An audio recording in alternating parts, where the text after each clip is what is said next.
We really appreciate you making WKRG your favorite news at 9. Next, what's to blame for why the first attempt at a U.S. lunar landing in over 5 decades failed? Welcome back to WKRG News 5 at 9. It's time to now count down the 5 things you need to know tonight at 9. Well, Pete, Pensacola police say the driver of that vehicle had a medical emergency and crashed here into the backyard of the home and into the home here on 12th Avenue. Now you can see the damage that was done. That's right, Devin. We actually are just kicking off now. We have set up shop here with our new friends. They got out here at 5 a.m. this morning to get ready. What did you eat first? Because I would have gone straight for the crawfish. That is a great idea, Cherish, but I've got this po' boy here that I'm waiting to get into. But it's a beautiful day to kick off the Seafood Festival here at Seville Square. That's right, emergency crews used rescue boats to get residents here at Forest Creek Apartment through the floodwaters that filled the complex's parking lot. And as you can see behind me, the water levels still haven't really changed since early this morning. A chaotic morning as severe flooding leads to evacuations. I'm not gonna lie, I was scared because it was just too much. You know, I can hear the wind, the house was lit up, the lights went off. The rising water outside the Forest Creek Apartments didn't leave much time for residents to react. Some still in their pajamas as rescuers got them to safety. Children piled into the Escambia County Sheriff's high water rescue vehicles and were hoisted off of the truck onto drier land. But for those at Forest Creek, this is not the first time they've experienced an evacuation like this. It's about my 4th time witnessing it since I've been living here, and I've been living on this street for 22 years. So it's a very sad situation because some people, instead of them leaving, they continue staying, and that's not good or healthy. Laura Mera is a local advocate and mother of a resident. She was out there Friday morning urging residents to leave. She says she's also been in this situation 4 times before. This was built years ago on top of a swamp. There were no retaining ponds put in. So whenever you have a storm, a lot of rain in Escambia County District 2, this is going to continue to happen. Now she wants to see something done. I want to see this knocked down. I want to see these tenants moved out.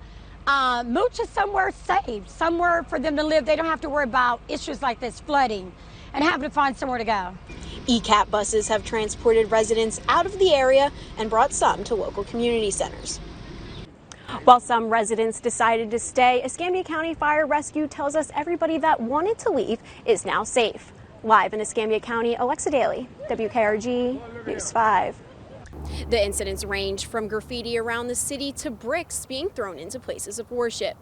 Now, Pensacola Police Chief Eric Randall has a message for whoever's responsible. We're going to find you, and we're going to stop you. And working with our partners, we're going to prosecute you to the fullest extent of the law. The most recent incident sparking concern, graffiti on the I-110 ramp that was discovered Friday. According to Pensacola Police, that makes the 5th incident within the city since July 14th. Including a case at Pensacola Chabad Center where a brick was also thrown through their window. The Pensacola Police Department says they're working with state, local, and federal partners to find out who's responsible. We're utilizing, surveillance cameras. That's always one of the greatest things we have in today's society is camera footage.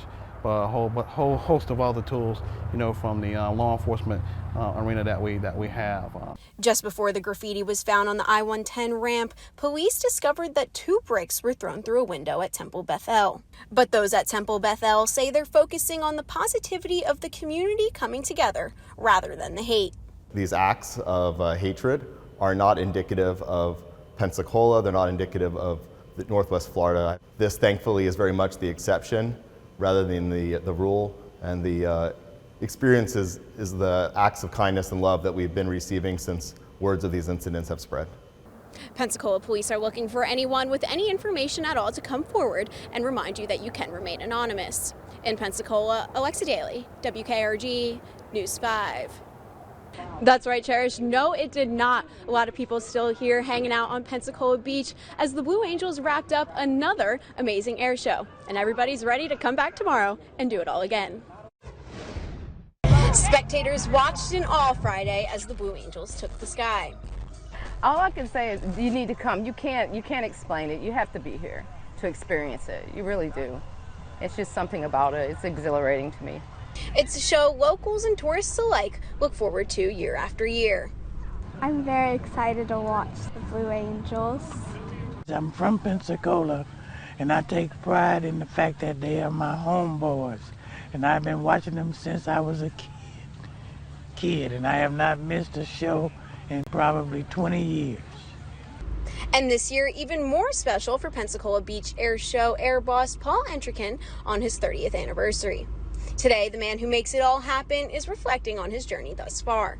I hope people learn that you can be persistent and tenacious and still have a good time. Life is too short to not smile and have a good time doing what you're doing. That's why I love what I do out here. Entrican, a local naval aviator, is the man responsible for coordinating an entertaining and safe show. It's going to be a very special show this year with some very unique aerobatic flying. Tomorrow, the crowds will be back out here, ready to watch the full show with civilian acts starting at 12 and the Blues flying at 2. All of the different aspects of American society together as one fellowship and having a great day. Just as a reminder that if you are coming tomorrow, you can't be flying anything like drones or kites before or during the show, and you must stay out of the water while the planes are flying. They also say to prepare to get here early. It can take up to 90 minutes just to get on the beach, let alone getting your spot on the sand. Yeah, we've got a thunderstorm. You guys saw how crowded it was out there today, but if you're coming tomorrow, expect an even bigger crowd, but get ready for a good time. Live on Pensacola Beach, Alexa Daly, WKRG News 5.